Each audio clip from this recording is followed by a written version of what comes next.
المسك فاح المسك فاح لما ذكرنا رسول الله، والنور لاح النور لاح لما حضرنا أبا الزهراء. أشكي لمين. السلام عليكم ورحمة الله وبركاته. Waalaikumsalam warahmatullahi wabarakatuh. Bismillahirrahmanirrahim. Alhamdulillahi rabbil alamin. Wassalatu wassalamu ala ashrafil anbiya'i wal mursalin, imamil muttaqin, sayyidil ghurril muhajjalin, wa ala alihi wa ashabihil mujahidin at-tahirin, amma ba'du. Saudara-saudara kaum muslimin rahimakumullah, salah satu dari rukun Islam yang 5 ialah melaksanakan ibadah puasa di bulan suci Ramadan. Puasa memang merupakan syariat yang cukup tua dalam kehidupan beragama. Setiap Rasul melaksanakan ibadah puasa ini. Hanya teknis pelaksanaannya saja yang berbeda sesuai dengan situasi dan kondisi yang dihadapi oleh para Rasul itu sendiri. Puasa yang dalam bahasa Arabnya disebut dengan as-saum sama artinya dengan al-imsak, yaitu menahan diri dari sesuatu. Dalam pengertian syar'i, puasa ialah menahan diri dari segala yang membatalkan sejak fajar sampai terbenam matahari. Pada pertemuan kali ini, secara khusus kita akan membicarakan tentang puasa ini. Kita akan mulai dari yang pertama, puasa sunnah. Sebagaimana yang kita maklum, sunnah adalah satu perbuatan yang apabila kita kerjakan berpahala, tapi apabila kita tinggalkan tidak merupakan dosa. Hanya saja ia merupakan barometer dan ukuran daripada orang-orang yang cinta kepada sunnah itu sendiri. Ada banyak jenis puasa-puasa sunnah ini. Yang pertama, puasa sunnah di bulan Muharram. Rasulullah sallallahu alaihi wasallam bersabda, "Afdhalus siyami ba'da Ramadan syahrullahil Muharram, wa afdhalus salati ba'dal fariḍah salatul lail." Diriwayatkan oleh Muslim dari Abi Hurairah. Puasa yang paling utama sesudah puasa Ramadan tidak lain adalah puasa di bulan Muharram. Dan solat yang paling afdol sesudah solat yang wajib adalah solat pada sepertiga malam yang akhir. Puasa di bulan Muharram merupakan puasa sunnah dan mempunyai nilai yang sangat besar dalam pandangan Allah Subhanahu wa ta'ala. Buat mereka yang mampu melaksanakan puasa sunnah di bulan Muharram ini, boleh melaksanakannya selama 10 hari. Hari yang pertama, boleh juga 3 hari saja, atau setidak-tidaknya 1 hari daripada bulan Muharram. Yang kedua, puasa 10 hari daripada bulan Zulhijjah.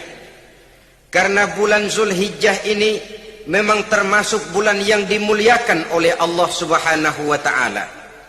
Pertama, di sana ada hari Tarwiyah, ada hari Arafah, ada hari Kurban, ada Talbiyah, ada pelaksanaan haji dengan segala manasiknya. Maka puasa sunnah di bulan Zulhijjah merupakan amalan yang sangat utama dan besar pahalanya dalam pandangan Allah Azza wa Jalla. Sebagian ulama menjelaskan, man shoma hazihil ayyam akramahullahu bi asyri asya'in. Siapa orang yang melaksanakan ibadah puasa sunnah pada hari-hari 10 di bulan Zulhijjah ini, Allah Subhanahu wa ta'ala akan memuliakannya dengan 10 macam perkara. Saudara, ini keuntungannya. Yang pertama, orang yang puasa di hari-hari 10 bulan Zulhijjah diberikan al-barakah fi umrihi, diberikan keberkahan pada umurnya. Setiap kita ingin memperoleh umur yang berkah. Umur yang berkah itu yang bagaimana? Apa yang jumlahnya panjang? Mungkin. Tetapi yang jelas umur yang berkah ini adalah umur yang bisa dipertanggungjawabkan di hadapan Allah Subhanahu wa ta'ala. Artinya umur yang diisi penuh dengan kebajikan, umur yang diisi dengan segala macam kegiatan ibadah, dan umur yang dengan demikian sungguh pun kita sudah mati, jasad terkubur dalam tanah, nama kita akan tetap hidup, dikenal orang oleh karena kebajikan yang kita kerjakan. Saya kira akan lebih merupakan azab ketimbang nikmat kalau orang diberikan umur panjang tapi hanya untuk menumpuk-numpuk dosa saja. Kan lebih baik mana? Umur pendek banyak pahala, umur panjang banyak dosa. Lebih baik mana? Saya yakin yang paling baik tentu umur panjang banyak pahala. Paling sial umur pendek dosa melulu.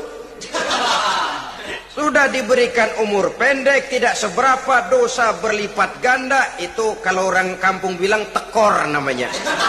Rugi. Umur pendek hanya untuk menumpuk-numpuk dosa. Boleh jadi kalau umat-umat zaman dulu, saudara, mereka diberikan umur panjang. Nabi Adam, kita tahu Nabi Adam itu 2000 tahun umurnya. Nabi Nuh 950 tahun. Umatnya ya rata-rata segitu itu. Nah, kalau mereka misalnya punya umur 800 tahun, lalu 200 tahun mereka melakukan dosa, kan masih punya restan 600 tahun untuk taubat. Karena umurnya diberikan jatah panjang.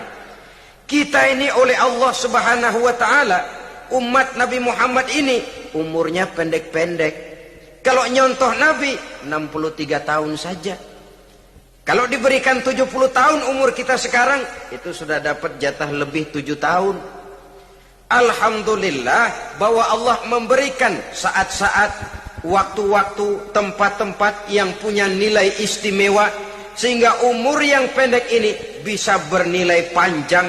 Nilai ibadahnya bisa bernilai pahala seperti umat yang berumur panjang dahulu itu. Karena itu manfaatkan umur dengan baik. Dan salah satu keberkahan daripada umur akan datang dengan melaksanakan ibadah puasa sunnah. Ini yang pertama. Yang kedua, az-ziyadatu fi malihi, diberikan tambahan hartanya. Menjadi orang kaya. Kaya apa? Kaya hati setidak-tidaknya. Karena dengan tekun dan rajin melaksanakan ibadah puasa, yang segera tertanam dalam jiwa seseorang merasakan cukup di dalam kehidupan.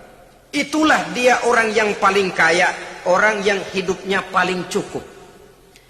Kalau orang sudah merasa cukup dalam hidupnya, maka itulah dia orang yang kaya.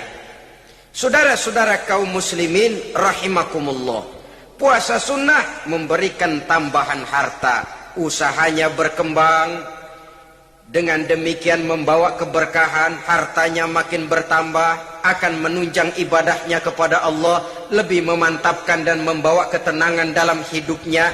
Itu termasuk berkahnya melaksanakan puasa sunnah itu. Yang ketiga, al-hifzu fi iyalihi, diberikan penjagaan, perlindungan terhadap keluarganya. Anaknya sehat, sanak famili dan handai tolannya terjaga dan terpelihara dari segala malapetaka, dari segala mara bahaya. Kesehatannya terjamin dan terpelihara. Itu sudah merupakan modal yang sangat besar di dalam kita mengarungi kehidupan. Sebab rasanya sulit untuk bahagia. Duit kita banyak sekali. Usaha kita selalu mendatangkan untung yang berlipat ganda. Tapi sebentar-sebentar anak kita sakit, yang ampek, yang korengan, yang kena musibah, ndak tak karu-karuan sakit, berobat sampai jutaan rupiah. Itu kan sudah tidak membawa kebahagiaan. Uang masuk yang begitu banyak jumlahnya, habis akhirnya untuk berobat saja. Sebenarnya hitung-hitung ya seri-seri juga. Usaha berhasil, duit banyak, habis untuk berobat. Lah sama juga saudara-saudara. Jadi dengan demikian, biar duit kita banyak, asal keluarga pada sehat saja, udah enak bener itu. Duit banyak, ekonomi cukup, keluarga sehat, nikmat rasanya menjalani kehidupan ini. Yang kiamat sudah duit kagak barang seperak, keluarga ampek semua. Kiamat sudah. Saudara hadirin yang saya hormati, jadi yang ketiga, Allah memberikan pemeliharaan terhadap keluarganya. Satu kali orang dipelihara Allah, tidak satu kekuatan pun yang bisa mencelakakan. Satu kali orang disengsarakan Allah, tidak satu tenaga pun yang mampu menyelamatkannya. Itulah sebabnya perlindungan Allah, pemeliharaan Allah terhadap diri dan keluarga sangat kita perlukan di dalam kehidupan ini. Dengan melaksanakan ibadah puasa, kita mendekatkan diri kepada Allah. Dengan dekat kepada Allah, maka Allah pun dekat kepada kita. Sehingga dalam hadis qudsi dikatakan, ta'arraf ilallahi firraha ya'rifka fisyiddah. Ingatlah kepada Allah di waktu kamu senang, agar Allah ingat kepada kamu di waktu kamu susah. Yang kita laksanakan kadang-kadang sebaliknya. Waktu susah kita ingat Allah, waktu senang kita lupa Allah. Akhirnya nanti pada waktu kita melarat, kebelangsak, susah dan sebagainya, pertolongan tidak akan datang kepada kita. Benar, ta'arraf ilallah firraha ya'rifka fisyiddah. Ingatlah kepada Allah di waktu kamu susah, ingatlah kepada Allah di waktu kamu senang, agar Allah ingat kepadamu di waktu kamu mendapat kesusahan. Umumnya watak manusia memang kalau sudah dapat susah, ingat kepada Allah. Waktu duduk, waktu berbaring, sambil tidur, dalam segala keadaan Allah disebutnya, Allah dimintakan pertolongannya. Tapi dikala dia berada pada posisi di atas angin, merasa senang, bahagia, Allah terlupakan. Saudara-saudara kaum muslimin, itu yang ketiga. Yang keempat, at-takfiru li sayyiatihi. Orang yang melaksanakan puasa sunnah itu diampuni segala dosa dan kesalahan yang telah dilakukannya. Dan yang kelima, at-tad'ifu li hasanatihi. Diberikan balasan yang berlipat ganda dari segala kebaikan yang dikerjakannya. 1 bisa berbalas 7, 7 bisa berbalas 10, 10 masih berbalas 100, masih ditambah dengan wallahu yudha'ifu liman yasha'. Allah melipat gandakan pahala orang-orang yang dikehendakinya. Maka carilah satu kebaikan yang apabila kita kerjakan, dosa akan dihapus dan nilai pahalanya menjadi berlipat ganda. 1 kali kita bekerja, 2-3 pulau bisa kita raih dan kita jangkau. Yang keenam, orang yang melaksanakan puasa sunnah di bulan Zulhijjah, at-tashil li sakarati mautihi. Diberikan kemudahan pada saat menghadapi sakaratul maut. Maut a mysterious problem. Dia adalah pintu yang setiap orang pasti akan memasukinya. Bahwa mati adalah mati, itu semua kita tahu. Tapi hakikat orang pada saat menghadapi mati itu kan berbeda-beda. Ada yang matinya itu gampang sekali. Persis orang tidur saja, tidak nampak gelisah, tidak bikin susah yang hidup, tidak gelimpangan di tempat tidur, persis seperti orang mau tidur saja. Ada yang sulit sekali menghadapi sakaratul maut, gelimpangan di tempat tidur, bikin bingung orang yang nunggu, kadang-kadang seperti kerbau digorok lehernya. Saudara-saudara, sulit menghadapi sakaratul maut. Oleh karena itu Rasulullah sallallahu alaihi wasallam Sering beliau itu kalau berdoa membaca Allahumma hawin alayya fi sakaratil maut. Ya Allah, mudahkan saya di dalam menghadapi sakaratul maut. Rasulullah saja, saudara, orang yang ibadahnya paling banyak, orang yang hatinya paling bersih, orang yang akhlaknya paling luhur, masih berdoa semacam ini. Mohon dimudahkan oleh Allah agar mudah menghadapi sakaratul maut. Apalagi kita. Terus terang kita ini paling-paling kelas muhtalid. Bangsa sama pahala mau sama dosa doyan. Lebih perlu lagi menghadapi sakaratul maut. Sehingga apabila malaikat maut datang menjemput nyawa kita, dimudahkan. Jangan dibikin sulit. Supaya mudah, jadilah orang baik-baik. Biasanya kalau bajingan yang mati, malaikat maut juga kali main-mainin dulu tuh orang. Kutak-katik, ditakut-takutin dan segala macam. Saudara hadirin yang saya hormati, maka menghadapi sakaratul maut ini merupakan kunci. Apakah seseorang bisa husnul khatimah atau bisa su'ul khatimah? Salah satu jalan untuk memudahkan diri menghadapi sakaratul maut, melaksanakan puasa sunnah di bulan Zulhijjah ini. Yang ketujuh, ad-diya'u li zulumati qabrihi, diberikan terang di alam kuburnya. Kubur, saudara tahu, saudara tentu sering lihat orang dimasukkan ke liang lahat, ditutup dengan papan, dinding ari kata kita di kampung, lalu diuruk lagi dengan tanah. Dalamnya liang lahat, gelapnya liang lahat, gelapnya diuruk dengan tanah, gelapnya di dalam kubur, 3 gelap yang menjadi satu, bapak moyangnya gelap. Puasa sunnah ini merupakan terang di alam kubur kita nanti. Yang kedelapan, at-taskil limizanihi, diberikan keringanan pada timbangan di hari akhirat nanti. Bahwa setelah dibangkitkan dari kubur, setiap kita akan menghadapi perhitungan, akan ditimbang segala macam kebaikan dan segala macam kejahatan yang pernah kita lakukan di dalam kehidupan. Orang yang melaksanakan ibadah puasa sunnah, at-taskilu limizanihi, diberikan keringanan timbangan hari akhiratnya nanti. Yang kesembilan, an-najah minal bala, diberikan keselamatan dari segala macam bencana. Dan yang ke-10, as-su'ud ala darajatihi, diberikan ketinggian, naik derajatnya. Derajat di dunia, lebih-lebih lagi derajat di akhirat nanti. Ini keutamaan yang diberikan Allah Subhanahu wa ta'ala kepada mereka yang melaksanakan ibadah puasa 10 hari di bulan Zulhijjah menurut penjelasan sebagian dari para ulama kita. Jadi setelah puasa Muharram ada lagi puasa Zulhijjah. Kemudian puasa sunnah yang ketiga, puasa sunnah pada hari Senin dan hari Kamis. Apa sumber hukumnya? Diriwayatkan oleh Imam Muslim dari Abi Qatadah. Rasulullah sallallahu alaihi wasallam ditanya tentang puasa pada hari Senin. Kenapa Rasul melakukan itu?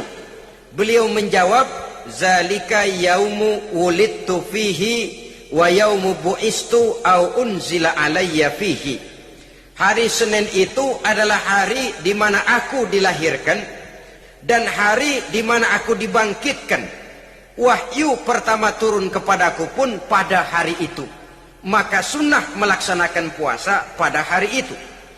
Adapun hari Kamis, ada hadis yang diriwayatkan oleh Imam Turmuzi dari Abi Hurairah, Nabi bersabda, tu'radul a'malu yaumul isnaini wal khamisi fa uhibbu an yu'rada amali wa ana sha'im. Diangkat, disetor amal setiap manusia pada hari Senin dan pada hari Kamis. Maka aku ingin, kata Nabi, agar pada saat amalku disetor itu aku sedang puasa. Jadi malaikat itu menurut riwayat ini mencatat dan menyetorkan catatan amalan seseorang pada hari Senin, pada hari Kamis. Tiap hari Senin amalan kita disetor oleh malaikat. Catatan terakhir tentu yang sedang kita kerjakan.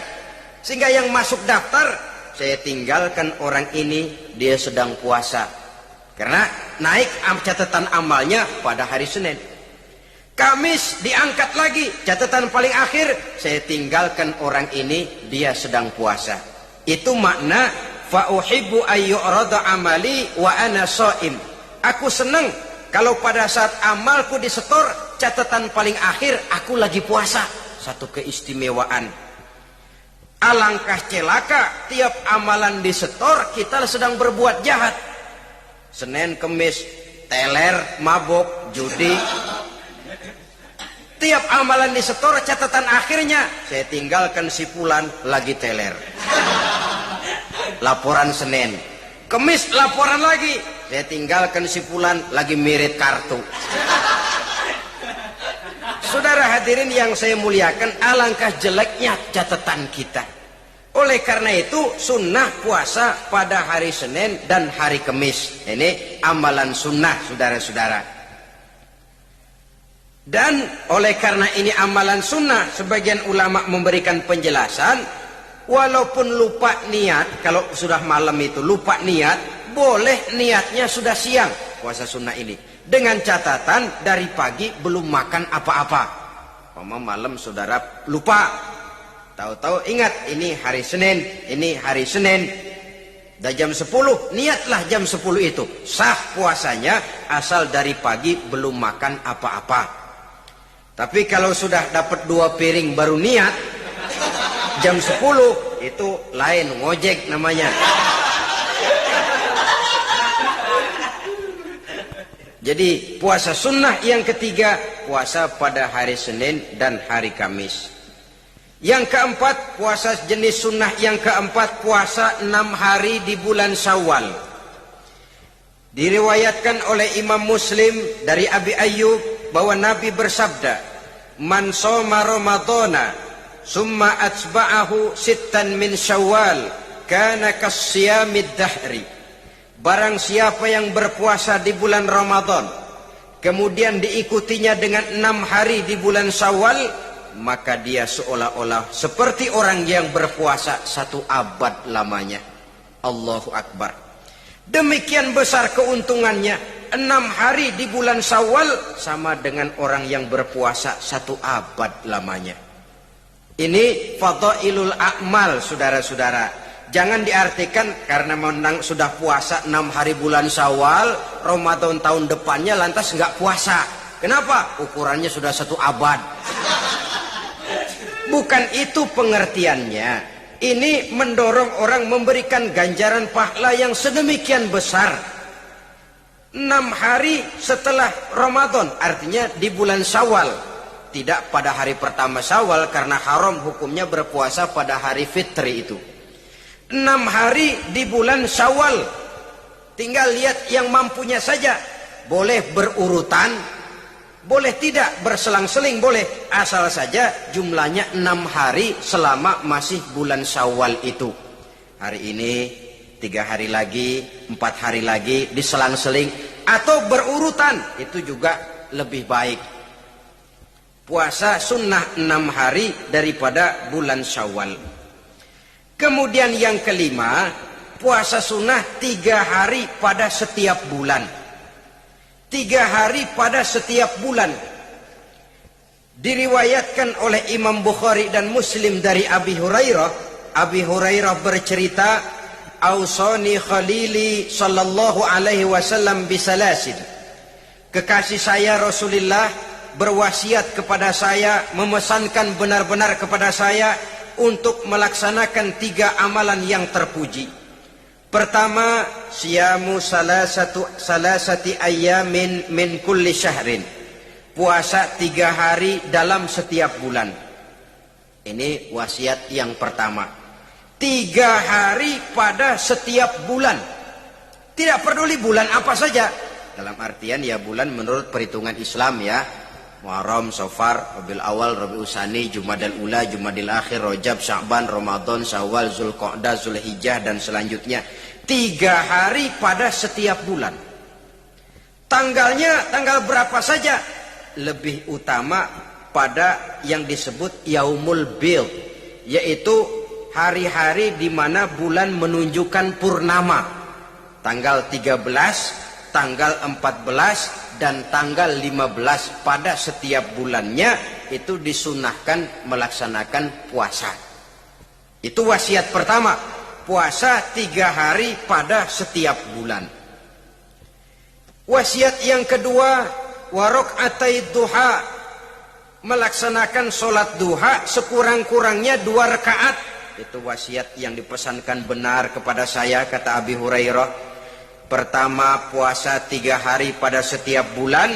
Yang kedua, usahakan jangan meninggalkan 2 rakaat minimal daripada sembahyang duha. Kita tahu sembahyang duha itu sembahyang sunnah di waktu pagi seketika matahari naik sepenggalahan.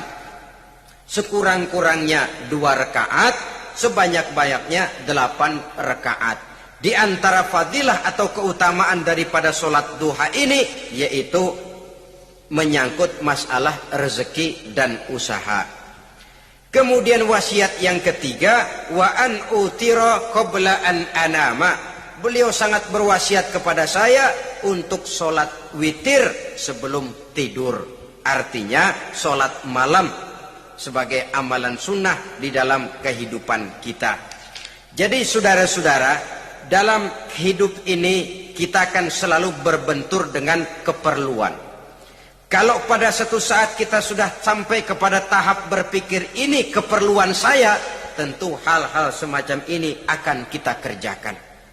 Kita belum tergerak melaksanakan ini semua oleh karena barangkali kita merasa belum memerlukannya. Karena itu marilah kita berusaha di samping melaksanakan puasa yang wajib, juga melaksanakan puasa yang sunnah di dalam kehidupan kita. Ini jenis puasa-puasa yang sunnah. أشكي لمين ودي